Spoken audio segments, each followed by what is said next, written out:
We'll practice using Snell's law to find refraction angles for different colors and calculate dispersion.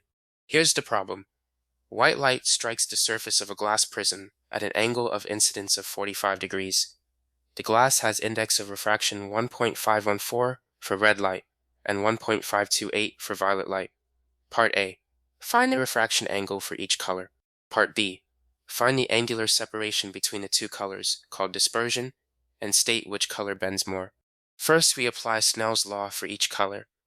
The sine of 45 degrees is 0.7071.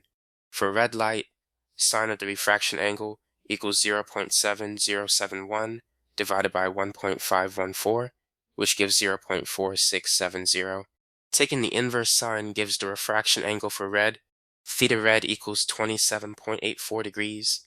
For violet light, sine of the refraction angle equals 0.7071 divided by 1.528, which gives 0.4628. Theta violet equals 27.58 degrees. Now we find the angular separation between the two colors.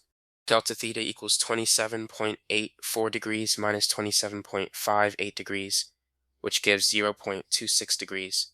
Violet has the larger index, so it refracts to a smaller angle. It bends more than red.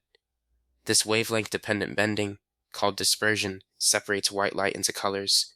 Remember, a higher index of refraction means light bends more, and different wavelengths experience different refraction angles, causing dispersion.